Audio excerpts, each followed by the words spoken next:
तिमी कहिले यस्तो ठाउँमा बसेको छौ जहाँ तिमीलाई लाग्छ कि तिमी त्यहाँ एक्लै छैनौ? काठमाडौँको सहर र हल्लादेखि धेरै टाढा एउटा शान्त ठाउँमा एउटा लज रहेको छ र लजको नाम शान्ति गेस्ट हाउस। नाम शान्ति गेस्ट हाउस भए पनि त्यो ठाउँमा कहिले पनि शान्ति थिएन। रमेश नामको एउटा केटा गाउँदेखि भर्खरै आफ्नो भिसा प्रोसेसको लागि काठमाडौँ आएको थियो। दिनभरि कामपछि ऊ काठमाडौँमै बस्ने निर्णय लिन्छ र त्यसपछि उसले लजहरू खोज्न थाल्छ र काठमाडौँमा सबै लजहरू महँगो भएको कारणले गर्दाखेरि पनि उसले चाहिँ काठमाडौँदेखि अलिकति टाढा लजहरू हेर्न थाल्छ र त्यही बेला उसले भेट्छ शान्ति गेस्ट हाउस, जुन उसले भनेको जस्तै सस्तो अनि उसले भनेको जस्तो पनि थियो र त्यो लज बाहेक उसँग अरू कुनै विकल्प पनि त थिएन। ऊ रिसेप्सनमा गयो अनि त्यहाँ बसेको एउटा बुढो मान्छेलाई चाबी माग्यो र त्यसपछि त्यो बुढो मान्छेले उसले चाबी दिन्छ अनि एकछिन उसलाई हेरिरहन्छ र उसले भन्छ, कोठा नम्बर 13, राति बत्ती ननिभाइकन सुत्नु। रमेश हल्का अचम्म भएर हाँस्दै चाबी लिएर रुमतिर गयो र त्यो रात सबै कुरा बदल्यो। कोठा नम्बर 13, लामो अँध्यारो कोरिडोरको अन्तिममा रहेको डरलाग्दो कोठा। उसले चाबी खोल्यो अनि कोठाभित्र पस्यो। कोठा एकदम शान्त अनि असामान्य थियो। सायद त्यहाँ पहिलेदेखि कोही बस्थ्यो र सायद उसलाई नै कुरिरहेको थियो। रमेश थाकेर आएको थियो र ऊ सुत्न लाग्यो र उसले बत्ती निभायो। तर कोठामा अरू पनि कोही भए जस्तो उसलाई महसुस हुन थाल्यो र उसले अचानक आफ्नो आँखा खोल्यो।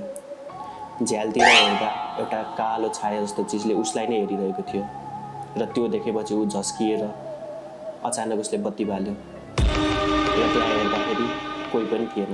तर त्यो त सुरुवात मात्र थियो।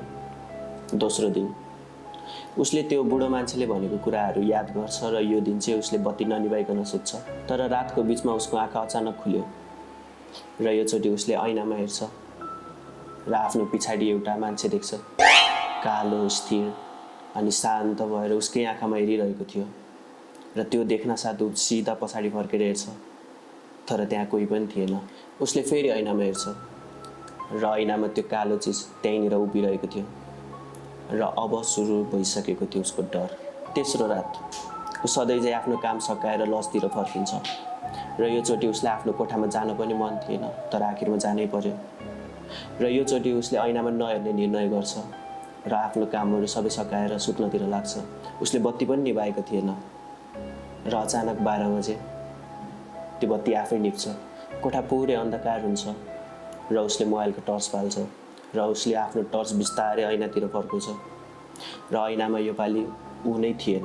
त्यो कालो, स्थिर, डरलाग्दो छाया मात्र थियो र बिस्तारै ऊ त्यो देखेपछि पछाडि हट्न थाल्छ अनि उसले महसुस गर्यो त्यो कालो आकृति उसकै पछाडि छ र ऊ हल्का पछाडि हट्दै गर्दाखेरि त्यो कालो आकृति उसको एकदमै पछाडि आइसकेको थियो र त्यसले आफ्नो टाउको नजिकै ल्याउँछ र रमेशको कानमा आएर फुसफुसाउँछ, अब मेरो ठाउँमा तिमी बस्छौ।